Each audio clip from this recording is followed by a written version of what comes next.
Бүгін Құдайберген Жұбанов атындағы Ақтөбе өңірлік мемлекеттік университетінде бокстан Сидней Олимпиадасының жеңімпазы, ер ағасы, ер мінезді Ермахан Ибрагимовпен жоғары деңгейде кездесу болды. Өз кезегінде сөз алған ер ағамыз осы шараны ұйымдастырған университет басшылығы мен қызметкерлерге және студенттерге өз ризашылығын білдірді. Сондықтан бізде Қазақстан ұлан байтақ кең даламыз бар.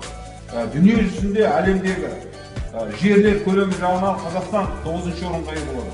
Халқының саны емес Украинаның ойнап жатқан кезде ондай бір оңай емес, қиын, сондай керемет қиын бір жағдай болды. Енді қасапқа тән ата болу.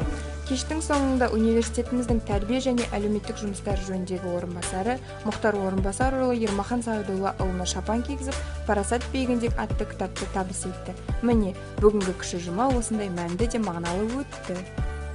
Ең алғашқы бокстағы жеңістің сезіміңіз қандай болды? Ең алғашқы сезім енді кішкентай баламыз Жамбыл қаласында енді бокспен айналысып жүрген кезде мен айтады ғой, ең алғашқы кезде рингке шығады деген кезде шынымен қорықтым, ойламай. Ана жақтан қандай боксшы шығады екен, үлкен бе екен, қара ма екен, дәу ме екен, қолы ұзын болуы мүмкін деп қорқыныш сезім болды. Бірақ кейін ақырындап үйрене бастады болған. Дегенмен де біреулер айтса, вот Ермахан Ибрагимов Олимпиада чемпионы ешкімді қорықпайды, бар бәрін ұмытылса екен десе, сенбеңіз оған. Басқа Олимпиада чемпиондары да қорықпаймын деп жатса оған сенбеңіз. Неге десеңіз, адам болғаннан кейін оның бойында қорқыныш сезім бар. Адам болғаннан кейін қандай жағдайда болса да үрейленеді. Бірақ батыр мен қорқақтың арасындағы айырмашылық. Батыр ол өзінің бойындағы қорқақ сезімді жасыра біледі.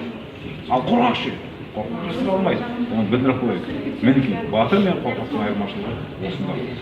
Біздің алда спортпен, бокспен айналыспаған, бірақ әлі ойдағы бар қазақ азаматтарына қандай тілектеріңіз бар ма? Тілектерім бар, сөз жоқ, бокспен айналысыңыздар, спортпен айналысыңыздар жалпы. Енді соңғы кезде елбасымен кездескен кезде елбасы маған қарап айтқан еді. Осы бізде күрес бар, Құдайға шүкір, бокс бар. Енді қалған спорттың түрлерін де дамытайық.